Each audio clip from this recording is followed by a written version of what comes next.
ব্রাইডালদের জন্য একদম পারফেক্ট। এটা খুবই এক্সপেন্সিভ এন্ড খুবই ভাই লাইট ওয়েট নাকি একদম ওয়েট কোনটা? Medium weight. এটা মিডিয়াম ওয়েট, ঠিক আছে, লাইট ওয়েটও না আর ভারীও না, এত ভারী না, একদম লাইট ওয়েট বলতে গেলে। এর থেকেও ভারী ভারী লেহেঙ্গা হয়, বাট কাজটা দেখেন এত সুন্দর, প্রত্যেকটা ফিনিশিং টাচ একদম ফ্রেশ এন্ড হচ্ছে অরিজিনাল জারকান স্টোন জাদরোজি কাজ করা, সাথে হচ্ছে আমাদের থাকবে মাইক্রো স্টোনের কাজ করা, পুরোটাই হোয়াইট কালারের উপর। ভাই এটার অরিজিনাল কালারটা আমি কি বলতে পারি? মেরুন কালার, একদম মেরুন রেড কালার। হ্যাঁ, খুব সুন্দর একটা মেরুন রেড কালার। এটা আমি পরে ফেলছি, সাথেই থাকবেন সবাই।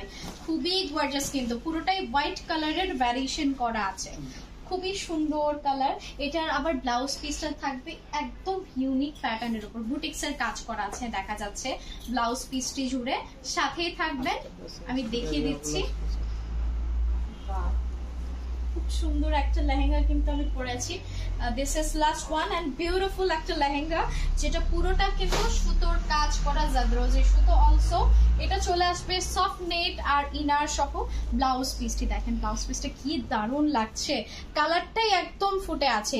লাল কালারের থেকে মেরুন রেডটা একদম গর্জিয়াস এন্ড একটু এক্সপেন্সিভ লাগে আমার কাছে মনে হলো। সো এটা চলে আসবে আমাদের ব্রাইডাল দুপাট্টাটা লেহেঙ্গাটির সাথে। দেখেন কি সুন্দর, তাই না? প্রত্যেকটা লেহেঙ্গা হচ্ছে অনেক লেন্থ এন্ড হিউজ লেন্থের মধ্যে থাকবে, ঘেরটাও থাকবে বেশ, আর পুরোটা পাড়ে কিন্তু গর্জিয়াস জারকান স্টোন আর জাদরোজি সুতোর কাজ আছে। So take a screenshot.